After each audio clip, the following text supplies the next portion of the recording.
Ostrvo Krf, najblistaviji biser Jonskog arhipelaga i jedno od najposećenijih grčkih ostrva. Poznat je po svojim prelepim peščanim plažama na zapadnoj i šljunkovitim na istočnoj obali, starom gradu kome su svoje tragove ostavljali Englezi, Mlečani, Italijani i Nemci. Ovo ostrvo je poznato i po mnogobrojnim maslinjacima, mondenskom noćnom životu, tradicionalnim kulinarskim specijalitetima i okolnim ostrvima. Mnogobrojni spomenici posvećeni srpskoj vojsci iz Prvog svjetskog rata, muzej i srpski konzulat Srpska kuća, smešteni u samom gradu Krfu i ostrvo Vido, groblje srpskih vojnika, nezaobilazna su mesta za obilazak turista koji letuju na Krfu. Ukoliko se odlučite da letovanje provedete na ovom ostrvu, nude vam se sledeća letovališta.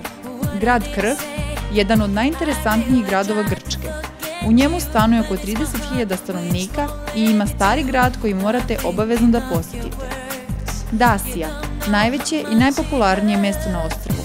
Ima prelepu i dugačku plažu, mogućnost bavljenja sportovima i veliki broj kafića i taverni. Ipsos, mesto koje je smešteno u malom zalivu, posjeduje prelepu plažu koja se prostire duž celog mesta. Plaža u Ipsosu je obeležena plavom zastavom, šljunkovita i veoma dugačka. Guvija, smešteno u uvali na istočnoj obali ostrva, posjeduje veoma razvijenu turističku infrastrukturu i prelepu peščanu plažu sa sitnim peskom i šljunkom u lepim i plitkim uvalama. Kontokali, mirno mesto, mesto na jugoistočnoj obali ostrva. Perama, malo slikovito mesto na jugoistočnoj obali ostrva, 8 km udaljeno od grada Krfa. Mesto pruža i pogled na ostatke mosta Kajzer koji je povezivao palatu sa plažom.